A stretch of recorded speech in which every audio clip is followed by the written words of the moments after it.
Долгата низа епитети, безпрекорната глаголивост со која се ширеше бајката за едната прва скопска дама, сега добива призвук на уште една трагикомична и вербална и кадровска утка. Данокот на авансната глорификација секогаш треба да се калкулира во конечната цена. Можам да зборувам само со пиетет. Жена борец, која што навистина импонира со својата упорност, со својата харизма, со својата човечност.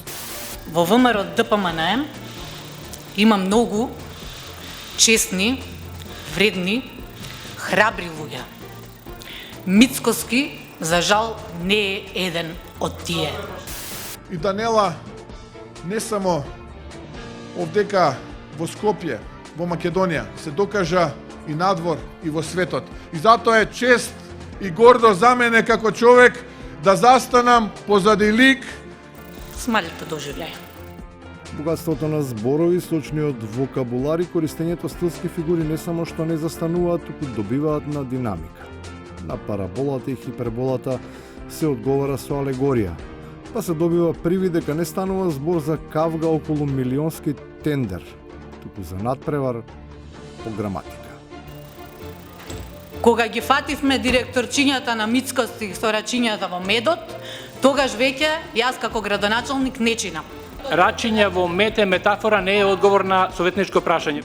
Во оваа мелодрама се разбира има и непознати зборови за кои е неопходно дополнително толкување, кое може да помогне да се свати сижето.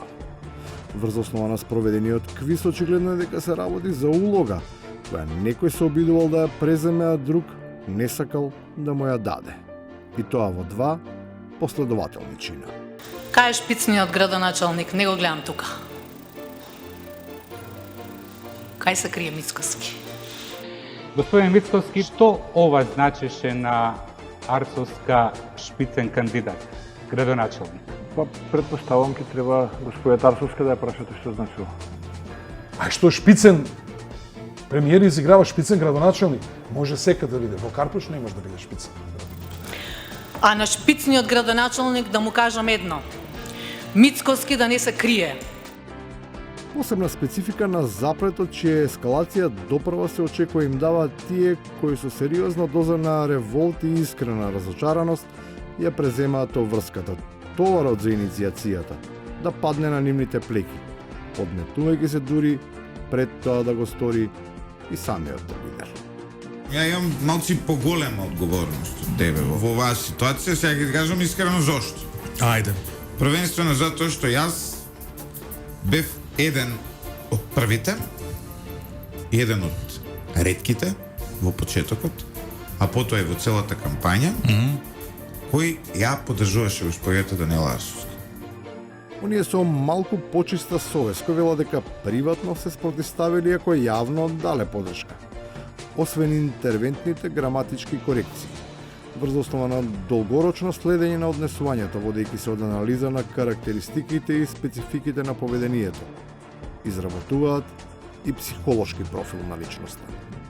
Мене ми изгледа како господјата Арцовска на моментот делува како 4 годишно дете кој што има чеканче во рака и се што е околу него, секој предмет го гледа како клинец, како шајка и само удира. Но меѓу чеканот и шајката може да се најде и наковална, а секогаш добро информираните медиумски апологети на секоја од страните тврдат дека располагаат со доволно отпечатоци за тоа како се вршело прицврстувањето. Трајко Славински иначе не закажуваше седница на Советот на град Скопје додека не му биде обезбедено службено возило Volkswagen Passat и додека не му биде купен најновиот iPhone. И ја бойкотираше, не закажуваше седница на Совет додека тоа не му го обезбеди градоначалничката. Ето е Трајко Славински. И на крајот, градоначалничката има порака не само до незините гласачи, туку и до сите скопјани. Смалите доживљај. Никој ништо повеќе не ни очекуваше. Се друго ќе беше изненадување.